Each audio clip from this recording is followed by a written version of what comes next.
gentileza, acompanhe essa leitura. O Senhor te guiará continuamente, fartará a tua alma até em lugares áridos, e fortificará os teus ossos. Serás como um jardim regado, e como um manancial cujas águas jamais faltam. Os teus filhos edificarão as antigas ruínas. Levantarás os fundamentos de muitas gerações, e serás chamado reparador de brechas e restaurador de veredas, para que o país se torne habitável.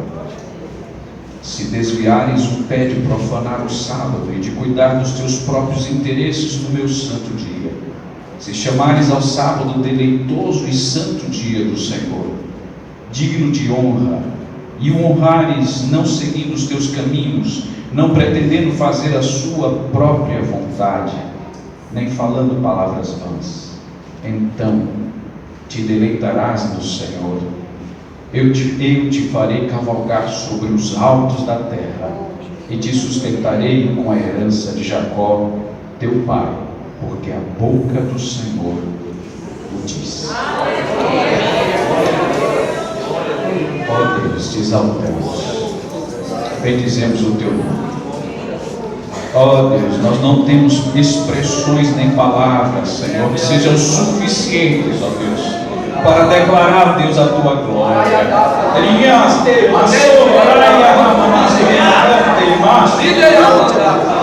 Deus, nós queremos exaltar o teu nome, Senhor, e precisamos e carecemos de lábios santos, ó Pai, para poder, ó Deus, declarar a tua glória, Senhor, porque tu és o Rei da glória, meu Pai. Oh, levanta, ó portas às nações, levantai-vos, ó portais eternos, para que entre o Rei da glória. Quem é este Rei da glória? O Rei da glória é o Senhor dos exércitos. Pai, nós nos rendemos perante a tua face, perante a tua presença. Queremos emendar, ó Deus, os nossos corações ao trono da graça nesse instante. Nos colocamos aos teus pés, ó Deus, para deleitarmos ouvindo a tua palavra. Permita-nos, ó Deus, esse privilégio, Senhor, de nos encontrarmos com o Senhor pelos caminhos da tua palavra.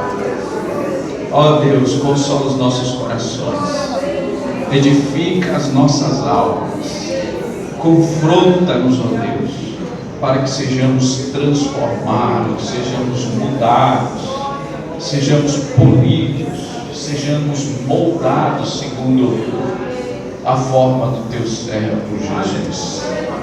Pai, mais uma vez eu te peço, ó Deus, põe os teus anjos ao nosso redor, levanta a muralha de fogo aqui sobre este lugar. Peço, ó Deus, que adiante da igreja, pelo fundo dela, na lateral dela, Senhor, por cima e também por baixo, que nós venhamos, ó Deus, a desfrutar, Senhor, de um lugar santo, ó Deus, cuja presença do Senhor será sentida, meu Pai. Conecta-nos, ó Senhor.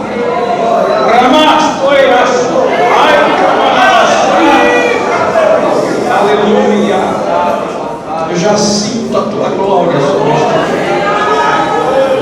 Confirma, Senhor, o teu propósito.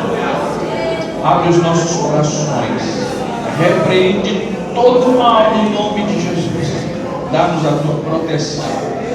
É no nome de Jesus. A glória é tua, o poder é teu. Ó Deus, a majestade é tua. Grande é o teu nome, grande é o Senhor, grande é o Senhor, grande é o Senhor, grande é o Senhor. Ei, mas é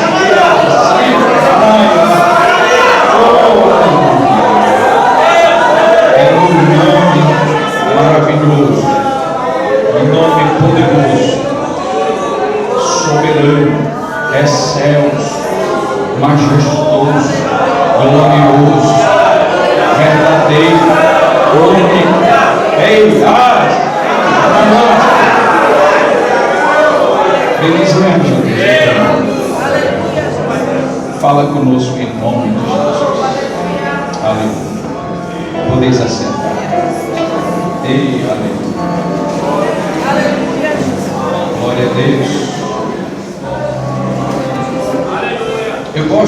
nome de Isaías, porque significa a salvação vem de Javé. Costumamos chamar o nome do Senhor de Jeová, e na verdade está escrito Jeová por uma tradução grotesca para o português e para alguns idiomas, porque o nome do Senhor seria impronunciável.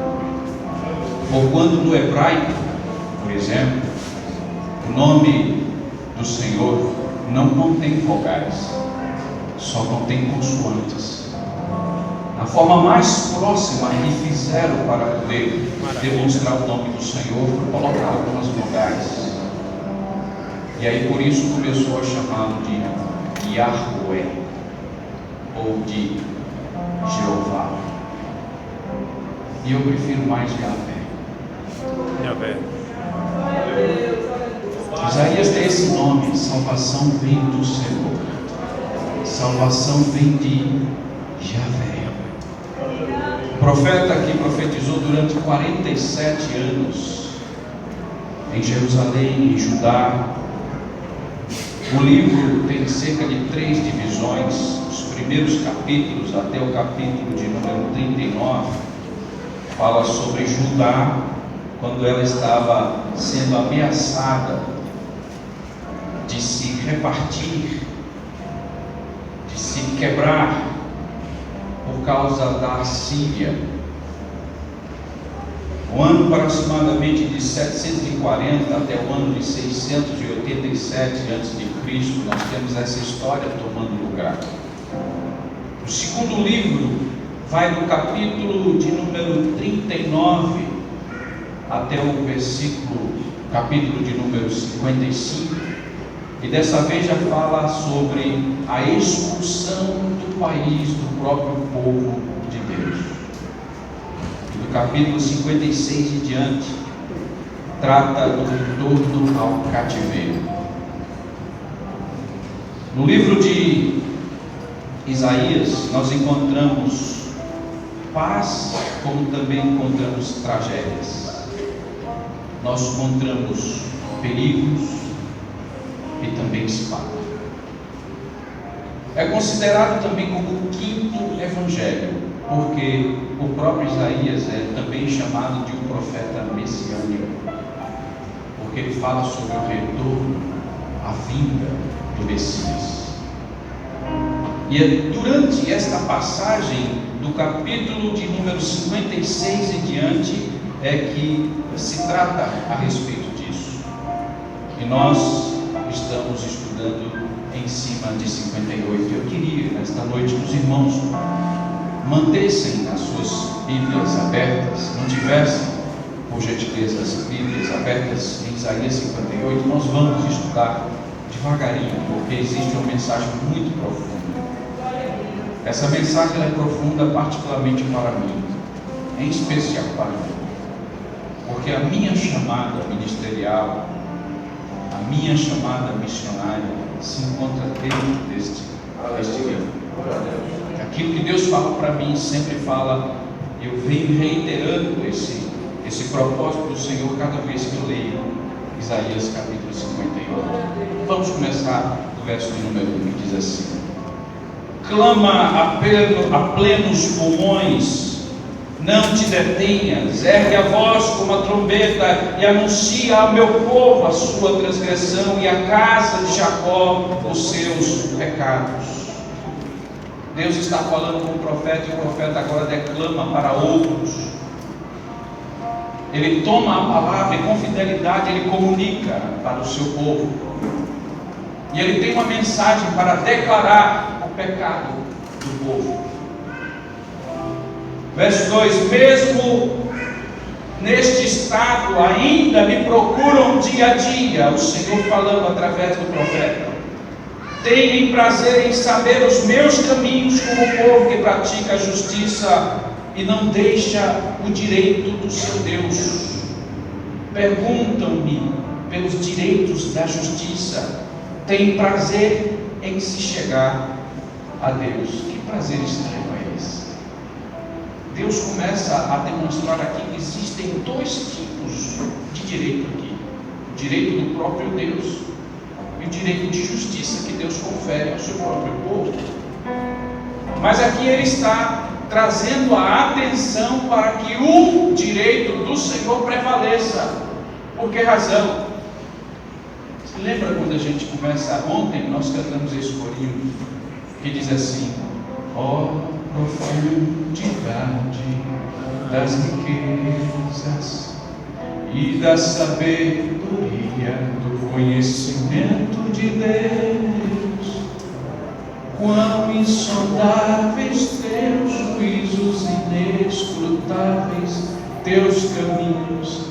Quem conheceu a mente do nosso Senhor? Oh, quem primeiro deu a Ele e depois recebeu, porque dele, com Ele, a Ele são todas as coisas. Aleluia!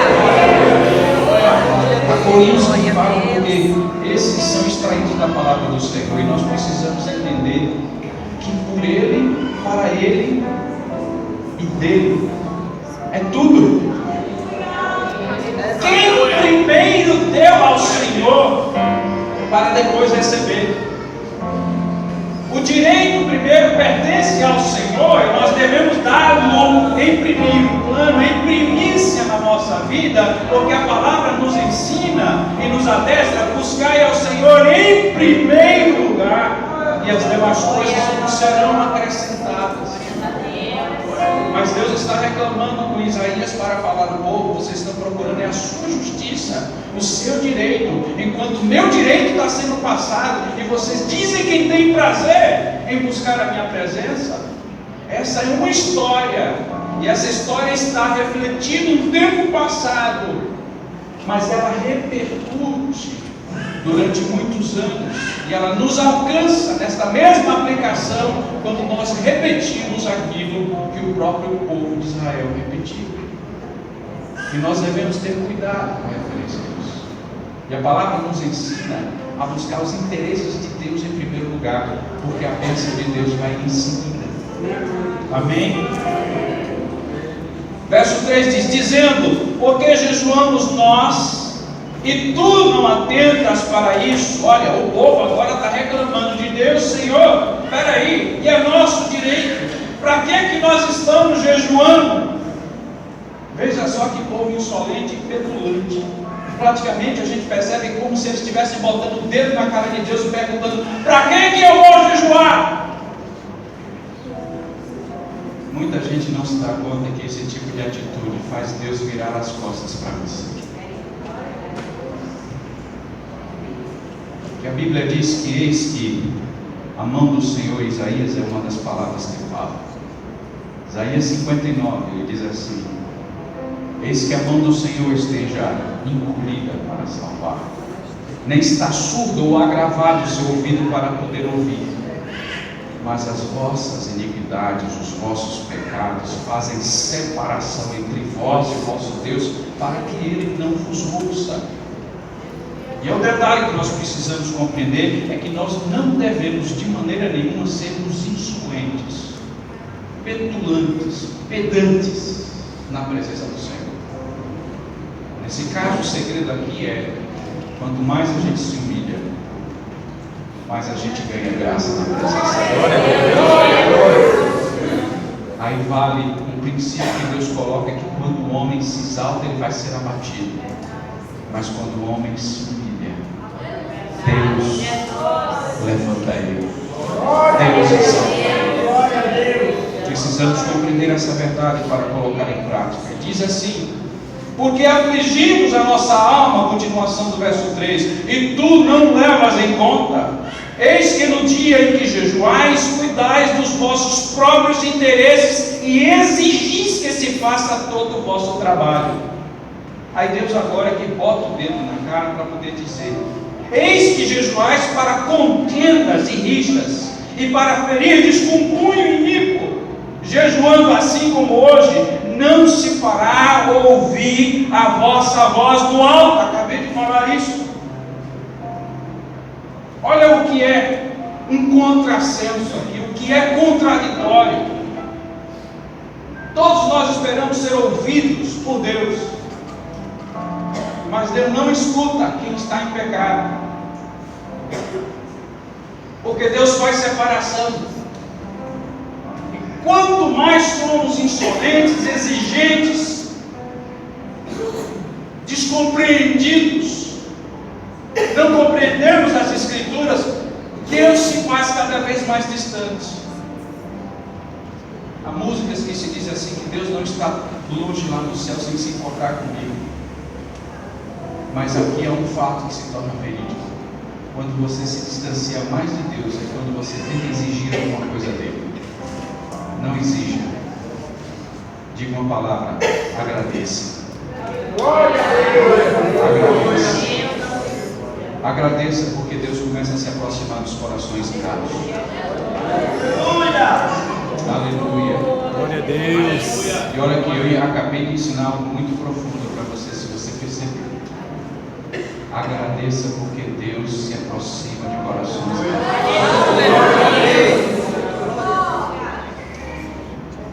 No verso número 5: seria este o jejum que escolhi? Deus fala: que o homem um dia aflija a sua alma, incline a sua cabeça como um junco e estenda debaixo de si pano de saco e cinza. Chamarias tu a isto jejum e dia aceitável ao Senhor? Algumas pessoas tentam se disfarçar nas chamadas disciplinas espirituais e pensam que por quanto estão orando, jejuando, cantando, declamando, louvando, pregando, pensa que Deus está contigo, querido. Há muita gente que se engana com essa verdade, porque Deus só vai estar com aquele que está com o coração contrito. Deus não se deixa escarnecer. Aquilo que o homem plantar, ele vai colher. E a verdade que nós precisamos segurar na nossa vida para manter comunhão com o Senhor é esta: faça todo tipo de atividade espiritual, mas com um coração sincero. Com um coração sincero, desejoso. Não venha buscar o Senhor por apenas tarefa. As tarefas são boas, mas se isso se tornar rotina, sem sentido, é a mesma coisa como Paulo vem e escreve em Coríntios, capítulo de número 13, diz: ainda que eu desse todo o meu corpo para ser queimado em favor dos pobres, ainda que eu desse toda a minha riqueza e não tiver amor, nada me aproveita. É como um metal que retine. Um metal que retine, eu posso me lembrar, na banda tem um metal que se retine, que às vezes faz uma zoada só. Ele não tem nome, é o prato. Ele só serve para marcar tempo. Você quer fazer uma sequência na música e marca o tempo, mas ele só serve para um metal que retine. Ele não faz melodia. Esse metal não cria harmonia. O metal não faz a música. O que faz a música no exercício espiritual significa humildade, significa gratidão, significa simplicidade, significa aprender da palavra do Senhor. E quando nós falamos de humildade, não existe uma melhor forma da gente nos mostrar que somos humildes quando vamos aprender a palavra do Senhor. A gente está dizendo: Senhor, eu não sei de tudo, mas eu quero aprender ainda mais. Tudo aquilo que revela sobre o teu nome, Senhor, eu estou aqui para aprender. E Deus aceita isso mais como se fosse um jejum, porque esse é o tipo de jejum. Muitas vezes as pessoas não sabem que jejum não é só a abstenção de alimentos. Existem tipos de alimentos que não vão no nosso corpo, que você não ingere. Existem alimentos emocionais, existem alimentos morais, existem alimentos técnicos, existem todo tipo de alimento. E nós não precisamos alimentar uma cadeia que vai dar em prejuízo. Nós temos que nos alimentar naquilo que vai nos fortalecer, nos encher, nos completar, nos fazer fortes. É isso que vai fazer a diferença. E ele diz assim, verso 6: porventura não, agora quando Deus dá essa negativa, ele já está ensinando qual é o jejum que agrada ao Senhor.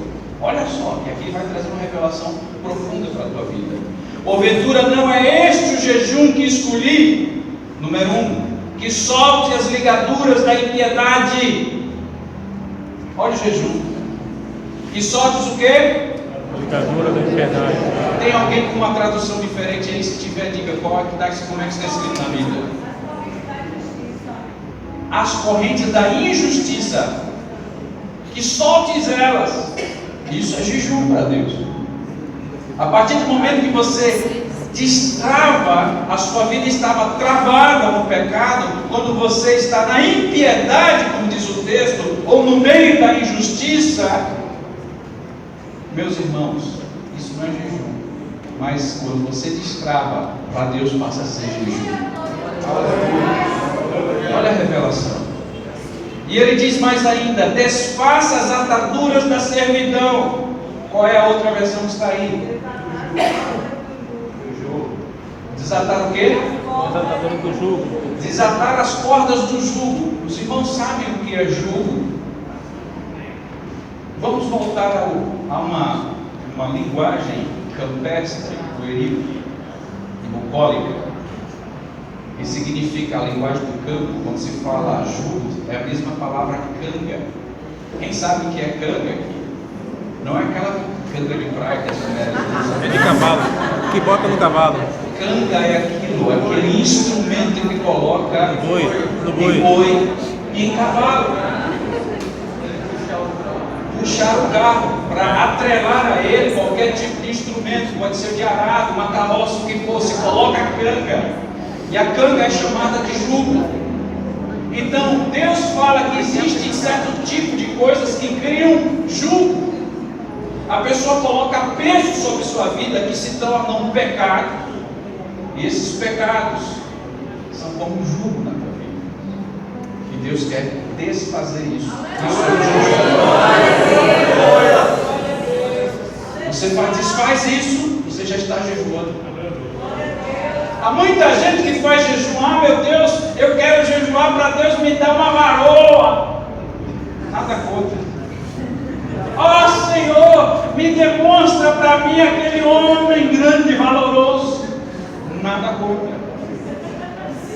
Mas eu vou lhe dizer, o jejum que vale perante o Senhor é quando você está interessado em dele lá em cima, no Rei dos Reis, no Príncipe dos Príncipes.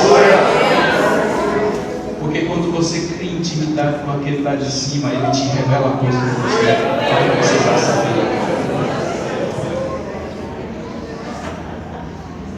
Ele disse: deixes livres os oprimidos e despedaces todo o jugo.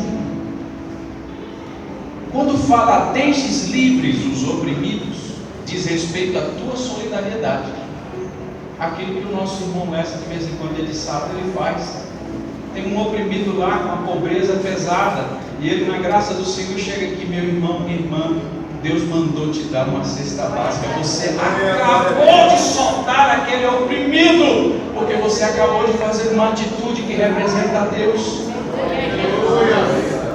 Só que eu quero ter, na verdade, um exército de Lessas aqui.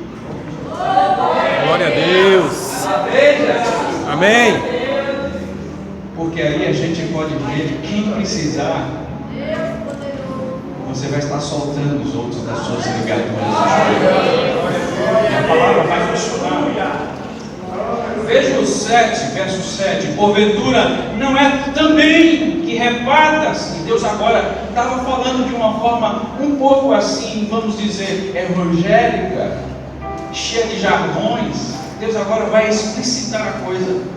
Ele vai trocar em miúdos para você compreender. E ele diz assim: não é também que repartas o teu pão com o faminto? Aí agora você vai ter que entender.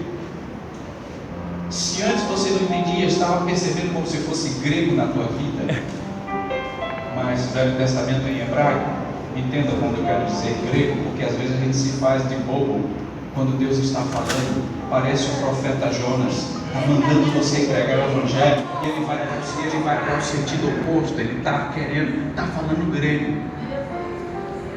E muita gente está se dando por desentendido, como se Deus estivesse falando grego com ele. Ó Senhor, eu não entendo esta língua. Eu espero que o teu coração comece a sensibilizar, a sintonizar com o Espírito Santo de Deus, porque ele vai falar a tua alma. E diz assim: recolhas em casa os pobres desabrigados. Senhor, o que foi que o Senhor falou aí? Recolha em minha casa os pobres desabrigados. Sim, existem diversas formas de fazer isso. Existe a física, que você pode de fato fazer assim, mas existe todo tipo de projeto que você abraça na tua família, na tua casa. Você está abrigando o pobre, não necessariamente de maneira física, mas de maneira moral, e às vezes de maneira, vamos dizer, social, em que você faz um trabalho junto com a igreja, e a igreja começa a prosperar, porque você está cumprindo a vontade do Senhor. E ele diz: e se vires o nu, o cubras. Sempre vai encontrar alguém nu na rua. Aqui fica, quando você vê de todo tipo de recurso, para ele é como se ele não tivesse nada. E ele disse que é para quando você vê esse necessitado, não desvie o teu rosto. Não faça que nem o sacerdote que viu o viajante ali, nem tão pouco quanto o levita, que também passou de lado.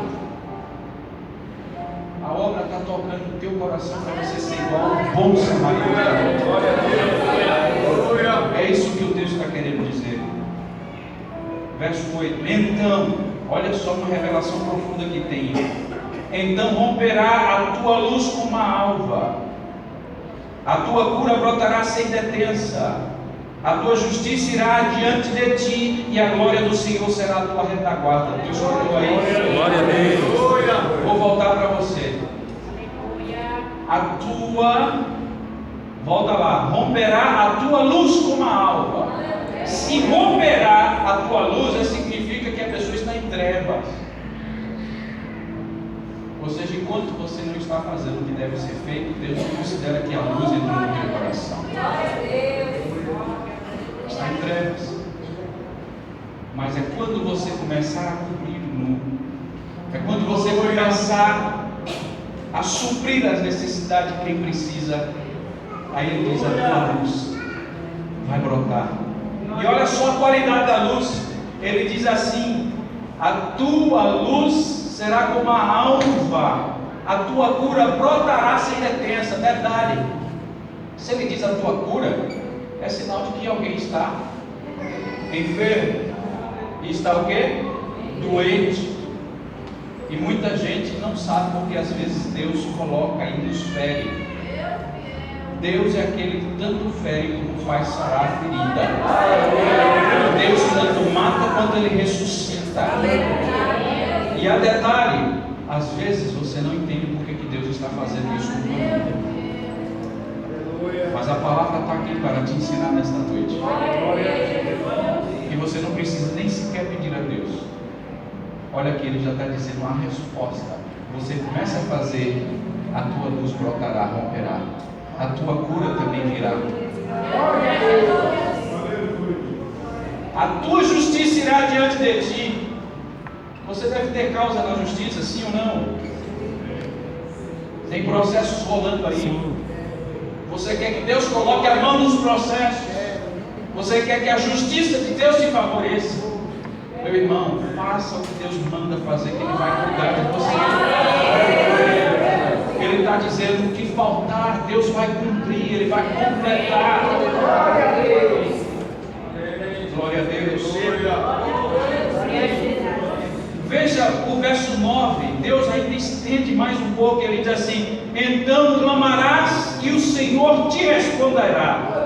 Olha, tem gente que quando fala, Deus não ouve. Isaías 59, nós entendemos que quem está com pecado, Deus automaticamente escondeu o seu rosto para não olhar para ele. Mas é só você fazer o que deve ser feito. Entrar em solidariedade, ajudar o próximo, diz respeito à horizontalidade, a fé ensinada na semana passada, sobre a questão de ajudar uns aos outros. E eu reitero nesta semana, porque é muito importante a mensagem, quando ela precisa valer no nosso coração, porque Deus está querendo mudar o nosso comportamento. E olha só que ele diz assim: então clamarás, e o Senhor te responderá. Gritarás por socorro, e ele dirá: eis-me aqui. Se, aí agora, uma promessa para ser válida, ela é condicional. E ele está dizendo aqui qual é a condição para você receber essa promessa. Ele disse: se, aí ele fala, tirares do meio de ti o jugo, que já falamos, o dedo que ameaça e o falar injurioso. Sabe o que é isso, irmãos? Trocar em miúdos para os irmãos. Às vezes você não faz e fica apontando para o outro fazer. Você manda desculpa e quer que o outro faça. E quando o outro não faz o que você deveria fazer, você vem e bota o dedo na cara dele: você não fez. Era para você ter feito. E aí o falar injurioso começa apontando os erros de cada um. Eu espero que você tivesse feito. E dá uma de soberbo, de mandão, de chefe. E Deus está dizendo aqui: ó, se você tirar o dedo do meio de ti, injurioso, é para você enxergar a sua própria fé, o seu próprio dever, a sua própria responsabilidade. É isso que o texto está querendo dizer. Verso 10: se, mais outra condição, abrires a tua alma ao faminto e fartares a alma aflita. Olha só a diferença. Abrires o quê? Não, volta de novo, porque aí tem duas coisas diferentes. Se abrires a tua alma ao faminto, é a tua, ao faminto. Sabe o que significa isso? Solidariedade. É para dar alimento para ele mesmo. Mas agora vem uma segunda coisa, um alimento diferente. E ele diz assim: se fartares a alma aflita. Agora já não é o estômago aflito, é a alma. Sabe que alimento é esse? É a palavra da verdade.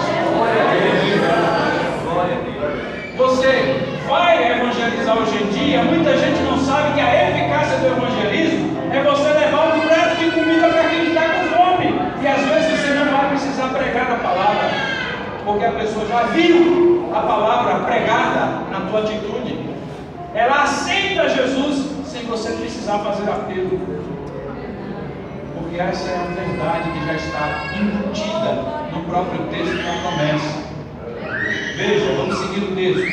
E diz assim: então novamente Deus fala: a tua luz nascerá nas trevas e a tua escuridão será como meio-dia. Alguém já viu escuridão meio-dia? Só se tiver um eclipse. Mas fora disso, meus irmãos, meio-dia é o sol que incide 90 graus sobre a terra. É o calor mais contundente que a gente possa ter. Corre risco de você pegar, inclusive, insolação, porque é o brilho maior que tem e mais potente que tem. Deus está dizendo que não vai ter treva nenhuma, sombra nenhuma, que tudo vai ser claro, exposto à luz da tua vida. Tal é a qualidade da promessa que Deus está querendo dizer para o teu e para o meu coração. Aí ele diz no verso 11: o Senhor, como nós lemos. Agora você pode abraçar essa promessa para você. Depois de ter entendido a mensagem, de saber o que deve ser feito e não se esconder para ser feito. E Deus novamente fala agora: o Senhor te guiará continuamente. O Senhor te guiará com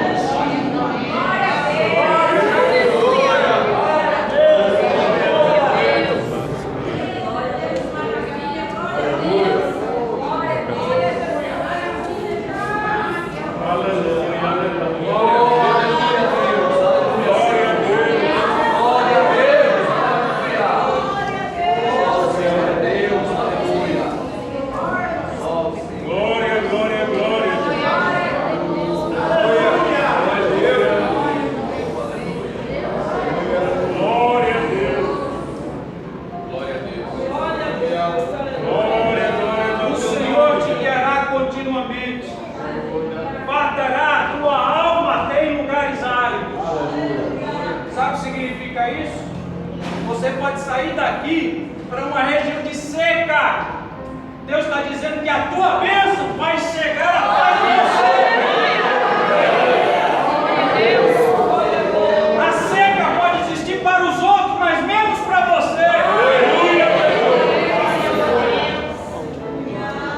E ele diz assim: fortificará os teus ossos, serás como um jardim regado, e como um manancial cujas águas jamais faltam. A empresa pode cortar, mas Deus não vai faltar a água no teu lugar. Glória a Deus. Qualquer trabalho que possa ter suprimento da parte do homem e nós não venhamos a entender o processo de Deus, Deus está dizendo aqui: você vai me reconhecer e saber quem eu sou. Aleluia. Ele diz: os teus filhos edificarão as antigas ruínas, levantarás os fundamentos de muitas gerações. Sabe o que está dizendo aqui?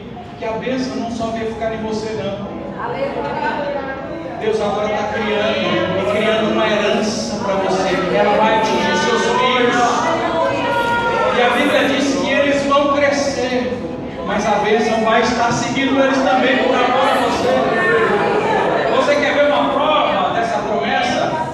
Ontem nós estudamos pela manhã sobre a vida de quem? De Isaac. E nós percebemos que o nome de Isaac é repercutido em diversas palavras: Deus de Abraão, de Isaac e de Jacó. A Bíblia diz que a bênção do Senhor, ela vai a 1000 gerações. A maldição de Deus pode visitar até a 4ª geração. Mas qual é a maior? A bênção ou a maldição? Porque a bênção vai seguir 1000 gerações. Glória a Deus. E ele diz: os teus filhos edificarão as antigas ruínas. Eles serão restauradores, viu? Levantará os fundamentos de muitas gerações, e será chamado, e serás tu, aqui a palavra é tu, serás chamado reparador de brechas. É aqui que eu vejo e eu identifico a minha chamada particular. Quando Deus me chama para ir para algum lugar, filho, vale reparar uma brecha.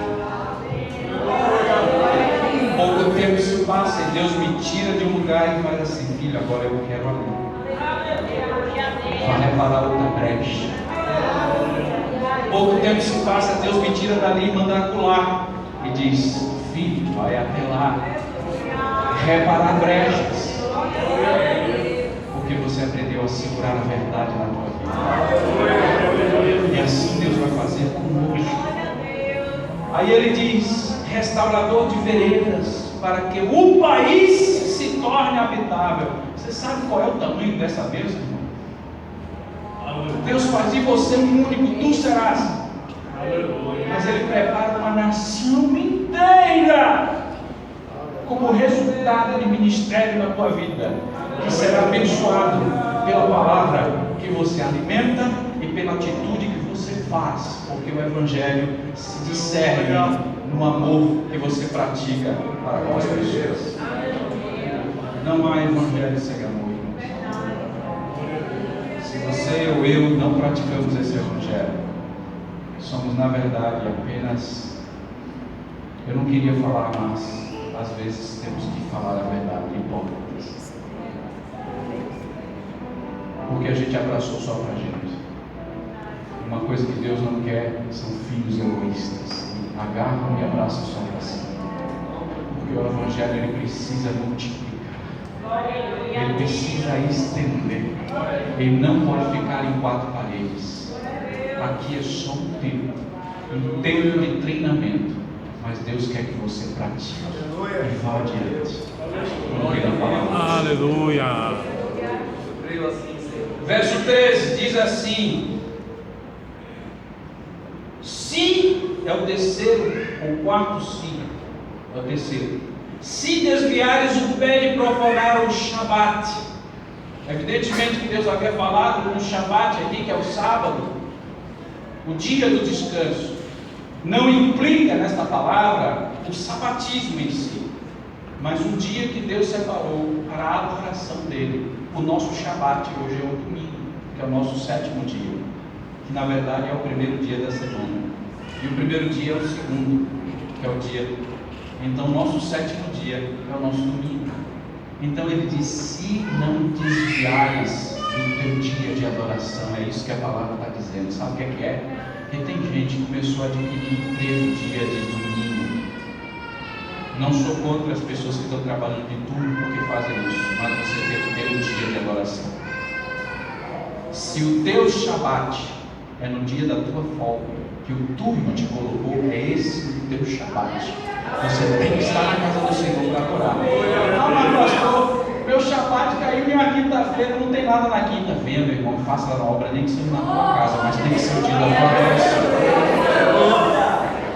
É o dia que Deus separou para você. Amém? Amém? Não vamos tentar colocar as coisas e puxar, como diz o outro, puxar a brasa para a nossa sardinha, porque eu não costumo pregar, na verdade, denominacionalismo. Eu prego a palavra do Senhor. O meu compromisso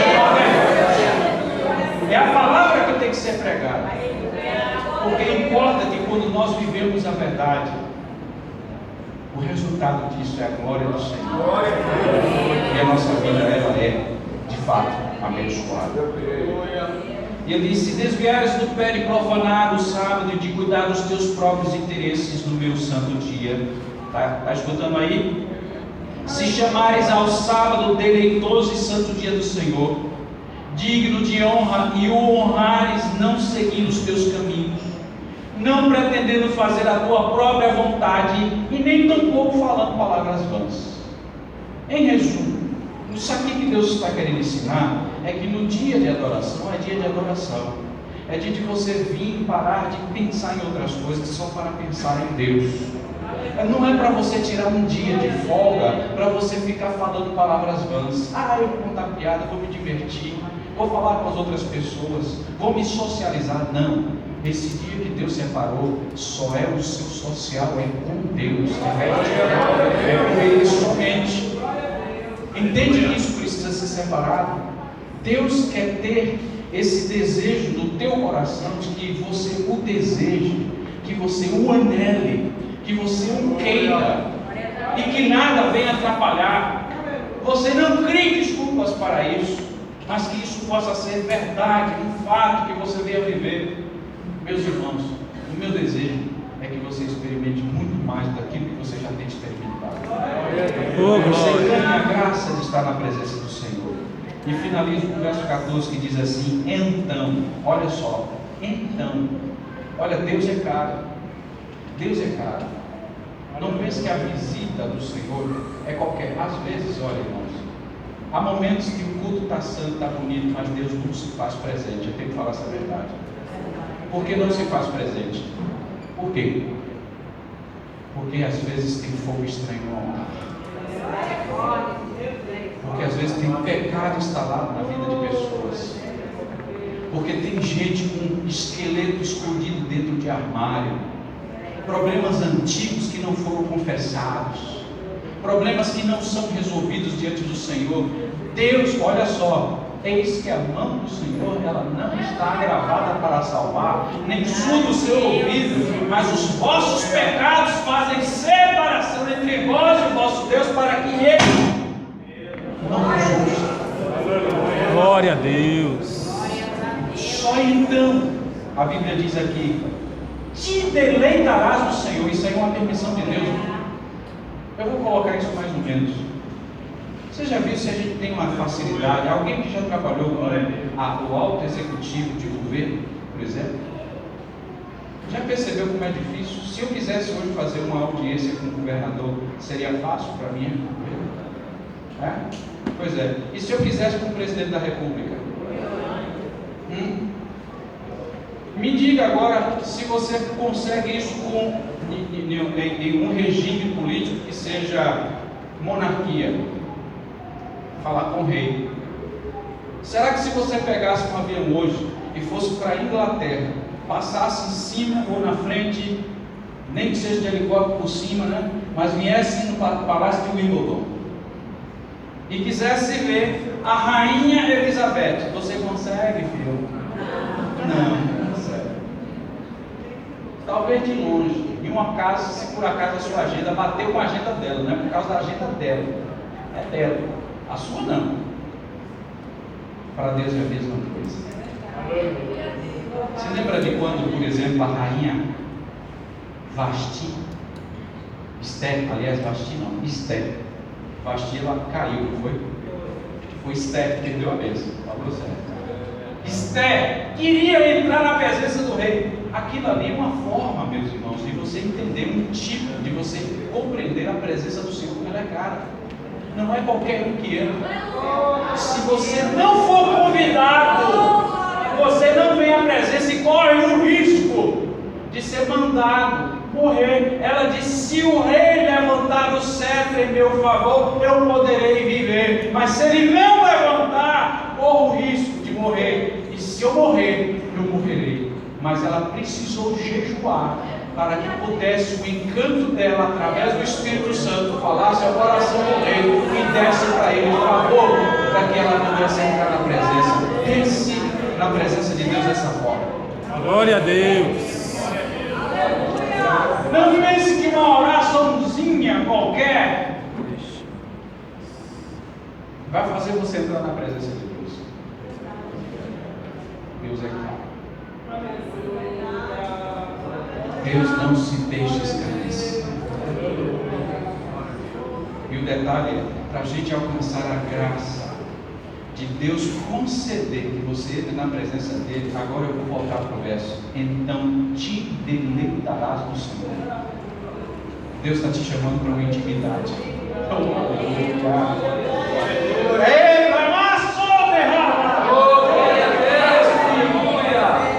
Deus está te chamando para uma intimidade.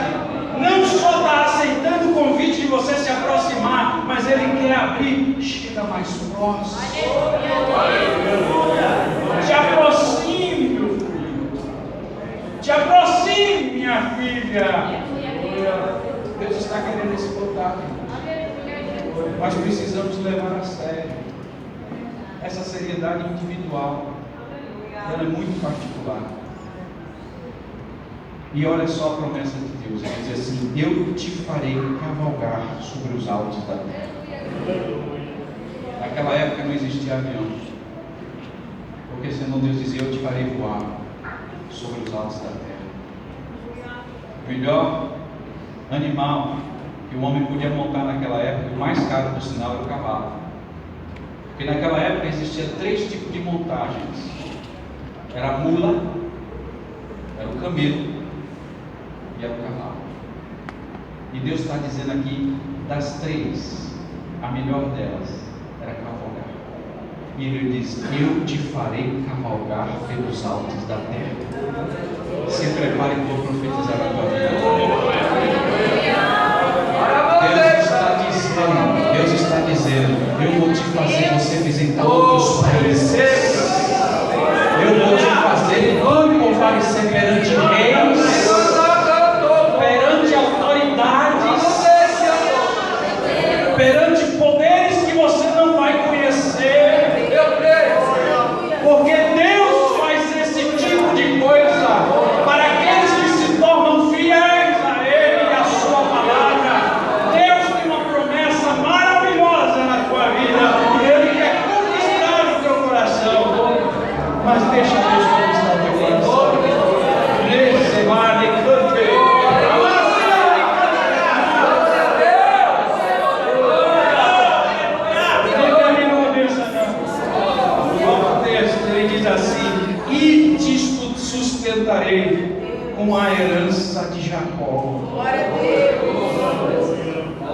Herança é quando um pai já morreu e deixa para o filho.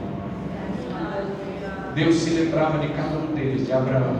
Com amor a meu servo Abraão, me lembrei do meu pacto.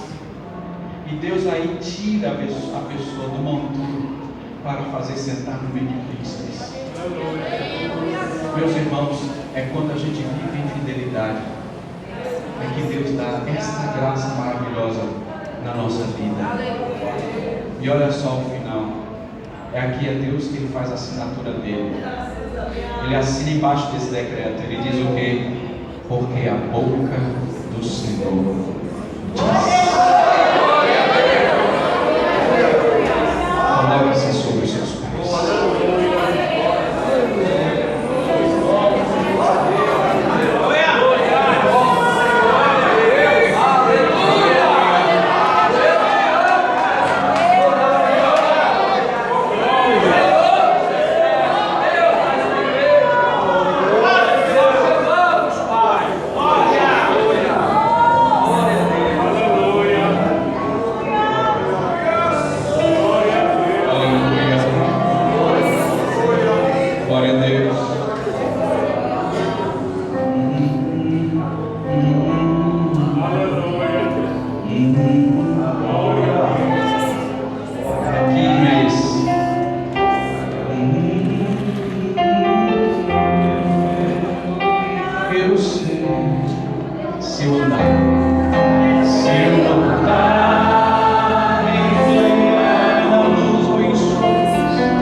Bendizemos o teu nome, meu Deus, porque o Senhor nos falou nesta noite. Deus, em nome de Jesus, deposita em cada coração de nós um crédito da tua parte, Senhor, para que venhamos, ó Deus, a cumprir essa palavra em nossas vidas. Sejamos mais dados, ó Deus, a tua vontade, a tua palavra. Venhamos a cumprir todas as coisas, ó Deus, não venhamos, ó Deus, a resistir a esta palavra, mas que possamos, ó Deus, nos entregar despojadamente, Senhor, porque a tua bênção é grande, a tua bênção é poderosa, Senhor. Ei, alaxo, rica na